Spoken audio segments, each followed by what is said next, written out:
এই গরমে অতিরিক্ত তেল মশলার খাবার খেতে ভালো না লাগলে একবার এই রেসিপিটি আপনারা অবশ্যই বাড়িতে ট্রাই করে দেখতে পারেন।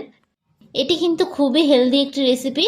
যারা বাইরের খাবার খেতে চাইছেন না, তেলটাকে একটু অ্যাভয়েড করতে চাইছেন, তাদের জন্য কিন্তু এটা একদম পারফেক্ট একটি রেসিপি। তো আশা করি এই রেসিপিটা আপনাদের সকলের কাছেই খুব ভালো লাগবে। তো চলুন দেখে নেওয়া যাক আজকে আমার এই রেসিপিটি। তো ভিডিওটা কোথাও স্কিপ না করে পুরোটা দেখার জন্য আপনাদের কাছে আমার অনুরোধ রইল। সবার প্রথমে আমি এখানে একটা কড়াই বসিয়ে দিয়েছি। এবার কড়াইটাকে খুব ভালো করে আমি একটু গরম করে নিয়েছি। এবার আমি এর মধ্যে দিয়ে দেব সামান্য পরিমাণে একটু সাদা তেল। তবে আপনারা কিন্তু চাইলে রান্নাটা সর্ষের তেল দিয়েও করতে পারেন। তো তেলটা কিন্তু খুব ভালোভাবে গরম হয়ে গেছে। এবার আমি ফোড়নের জন্য দিয়ে দিচ্ছি গোটা জিরে। ফোড়নটা একটু ভাজা হয়ে আসলে আমি এর মধ্যে দিয়ে দেব একটা বড় সাইজের কুচিয়ে রাখা পেঁয়াজ। পেঁয়াজটাই কিন্তু আমি একটু মিহি করে কুচিয়ে নিয়েছি। এবার পেঁয়াজটাকে দিয়ে খুব ভালো করে নাড়াচাড়া করে কিন্তু আমি একটু ভেজে নেব। পেঁয়াজটাকে হালকা নাড়াচাড়া করে আমি একটু ভেজে নিচ্ছি, তবে খুব বেশি লাল করে কিন্তু পেঁয়াজটাকে আমি ভাজবো না। তো পেঁয়াজটার মধ্যে হালকা কালার ধরতে শুরু করে দিয়েছে। এবার আমি এই পর্যায়ে অ্যাড করে দিচ্ছি ঝালের জন্য কাঁচা লঙ্কা কুচি। ঝালটা এখানে আপনারা যে যতটা খেতে পছন্দ করবেন সেই অনুযায়ী কিন্তু এখানে ঝালের ব্যবহার করবেন। এবার কাঁচা লঙ্কাটা দিয়েও পেঁয়াজের সঙ্গে আমি খুব ভালো করে একটু ভেজে নিয়েছি। এইরকমভাবে একটু ভেজে নেবেন। এবার আমি এর মধ্যে দিয়ে দেব গাজর কুচি ও আলু কুচি। এখানে কিন্তু গাজর ও আলুটাকে আমি এরকম একটু মিহি করে কুচিয়ে নিয়েছি। এরকমভাবে একটু মিহি করে কুচিয়ে নেওয়ার চেষ্টা করবেন, তাহলে কিন্তু রেসিপিটা খেতে অনেক বেশি ভালো লাগবে। গ্যাসের ফ্লেমটাকে কিন্তু আমি এই অবস্থায় হাইয়েই রেখেছি। এবার একটু আমি অনবরত নাড়াচাড়া করে এটাকে খুব ভালো করে একটু ভেজে নেব। আমি এখানে রেসিপিটা আলু ও গাজর দিয়ে করেছি, তবে আপনারা যদি এখানে চান আরও অন্য কোনো সবজি অ্যাড করতে পারেন, যেমন বিনস, ক্যাপসিকাম। এবার আমি এর মধ্যে দিয়ে দেব স্বাদ অনুযায়ী নুন। নুনটা কিন্তু অবশ্যই আপনারা আপনাদের স্বাদ অনুযায়ী দেবেন। এবার দিয়ে দেব আমি এর মধ্যে হলুদ গুঁড়ো। এবার নুন ও হলুদটাকে দিয়ে খুব ভালো করে নাড়াচাড়া করে কিন্তু আমি মিশিয়ে নিচ্ছি। যে সমস্ত বাচ্চারা সবজি খেতে পছন্দ করে না, তাদেরকে একবার এই রেসিপিটি এইভাবে তৈরি করে দিন। তাহলে কিন্তু তারা বুঝতেও পারবে না এর মধ্যে সবজি দেওয়া আছে, অথচ তাদের সবজি খাওয়াও হয়ে যাবে। তো এইভাবে খুব ভালো করে নাড়াচাড়া করে কিন্তু আমি একটু ভেজে নিয়েছি। এবার এগুলোকে সেদ্ধ হওয়ার জন্য আমি ঢাকনা চাপা দিয়ে দেব। তো এই অবস্থায় গ্যাসের ফ্লেমটাকে আমি একদম মিডিয়ামে করে দিয়েছি। তো 5 মিনিট পর আমি ঢাকনা সরিয়ে নিলাম।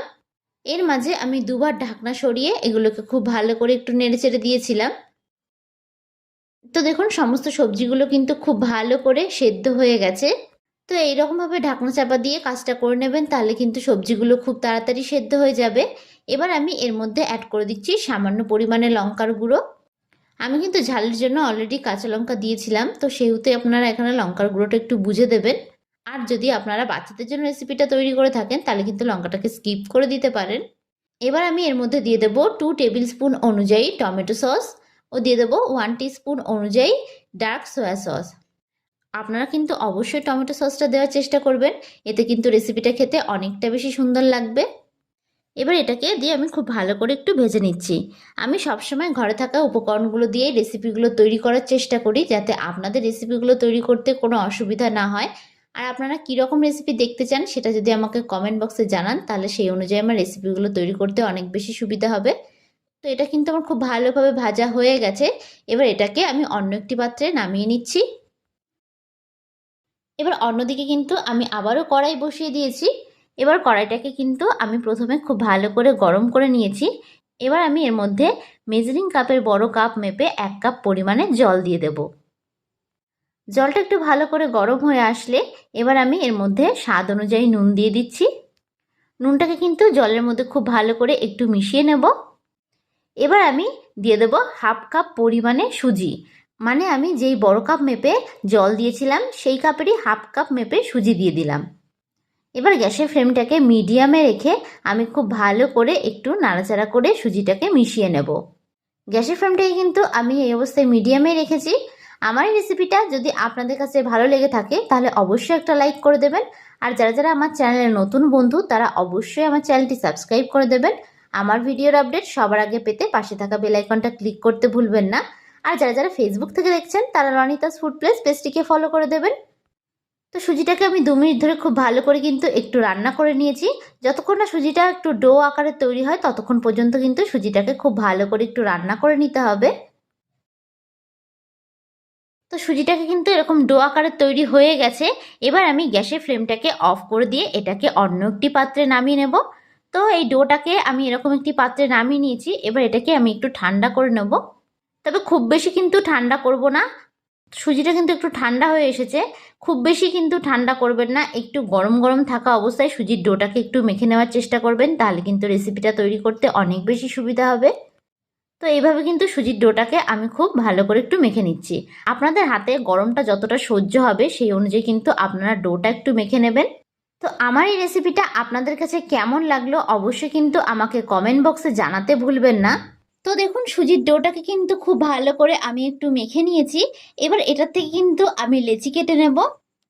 এইরকম ছোট ছোট আকারে কিন্তু আমি লেচিগুলোকে কেটে নিয়েছি। এইরকম ছোট ছোট আকারে লেচিগুলো কেটে নিচ্ছি, তাহলে কিন্তু রেসিপিটা আমার তৈরি করতে খুবই সুবিধা হবে। এবার লেচিগুলোকে হাত দিয়ে গোল বলের মতন আমি এরকম শেপ দিয়ে নিলাম।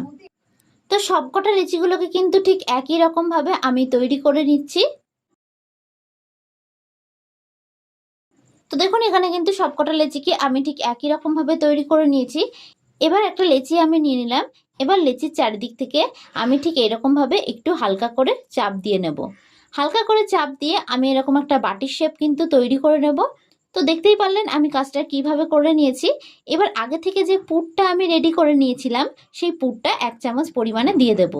পুরটা দিয়ে এর মুখটা আমি ঠিক এরকম ভাবে একটু বন্ধ করে দিচ্ছি। আপনারা খুব ভালো করে লক্ষ্য করলে বুঝতে পারবেন আমি কাজটা ঠিক কিভাবে করে নিয়েছি। এবার আবারও খুব ভালো করে একটু গোল করে একটু চ্যাপ্টা করে নিচ্ছি। তো এরকমভাবে কিন্তু আপনারা কাজটা করে নেবেন। তো আরও একটা আমি আপনাদেরকে তৈরি করে দেখাচ্ছি। একই রকমভাবে একই পদ্ধতিতে কিন্তু এটাকেও আমি তৈরি করে নেব। প্রথমে লেচি নিয়ে 2 হাত দিয়ে চাপ দিয়ে দিয়ে এরকম একটা বাটির শেপ তৈরি করে নেবেন। তারপরে এর মধ্যে একটু পুর ভরে মুখটাকে খুব ভালো করে বন্ধ করে দেবেন। তো সবগুলোকে তৈরি করে আমি আপনাদেরকে একেবারে দেখাচ্ছি। তো দেখুন এখানে কিন্তু সবগুলোকে ঠিক একই রকম ভাবে আমি তৈরি করে নিয়েছি। এবার অন্যদিকে আমি একটা কড়াই বসিয়ে দিয়েছি। কড়াইয়ের মধ্যে বেশ খানিকটা পরিমাণে আমি জল দিয়ে দিয়েছি। জল দিয়ে জলটাকে কিন্তু খুব ভালো করে আমি একটু গরম করে নেব। এই অবস্থায় গ্যাসের ফ্লেমটাকে কিন্তু আপনারা একটু হাইয়েই রেখে দেবেন। জল থেকে যখন একটু বাষ্প উঠতে শুরু করবে তখন আমি এর মধ্যে এরকম একটা ছিদ্রযুক্ত থালা দিয়ে দেব। এই রান্নাটা করতে কিন্তু আমার এরকম একটা ফুটো থালারই প্রয়োজন আছে। এবার একটা ব্রাশের সাহায্যে আমি থালার চারিদিকে তেলটাকে ঠিক এই রকম ভাবে একটু মাখিয়ে নেব। এতে করে কিন্তু রেসিপিটা থালার মধ্যে একদমই লেগে যাবে না। এবার আমি আগে থেকে যে নাস্তাটা তৈরি করে রেখেছিলাম সেটা আমি এর উপরে একে একে সাজিয়ে দিয়ে দেব। এইরকম ভাবে কিন্তু আমি পরপর সাজিয়ে দিচ্ছি। আর এই অবস্থায় কিন্তু গ্যাসের ফ্লেমটাকে অবশ্যই হাই রাখবেন। তো সবকটা আমার দেওয়া হয়ে গেছে। এবার এটাকে আমি ঢাকনা চাপা দিয়ে 5 মিনিটের জন্য একটু ভাপিয়ে নেব। এটা রান্না করতে কিন্তু খুব বেশি একটা সময় লাগবে না, যেহেতু সুজিটাকে কিন্তু আমি আগে থেকেই রান্না করে নিয়েছিলাম। তো 5 মিনিট পর আমি ঢাকনা সরিয়ে নিলাম। তো এগুলো কিন্তু একদম তৈরি হয়ে গেছে। এবার গ্যাসের ফ্লেমটাকে আমি অফ করে দেব। অফ করে এগুলোকে আমি অন্য একটি পাত্রে নামিয়ে নিচ্ছি। তো ভিডিওটা শেষ পর্যন্ত দেখার জন্য আপনাদেরকে আমি অসংখ্য ধন্যবাদ জানাই। তো দেখেই নিলেন খুব সুন্দরভাবে কিন্তু তৈরি হয়ে গেল সুজির নাস্তার এই রেসিপিটি। আপনাদের কাছে আমার রিকোয়েস্ট থাকলো এই রেসিপিটি বাড়িতে একবার হলেও তৈরি করার জন্য। আর একবার তৈরি করলে কিন্তু বারবার খেতে মন চাইবে। তো আজকের মতন আমি বিদায় জানালাম। আবারও হাজির হব আপনাদের সামনে নতুন একটি রেসিপির ভিডিও নিয়ে। আশা করি আপনারা সকলে ভালো থাকবেন, সুস্থ থাকবেন। ধন্যবাদ।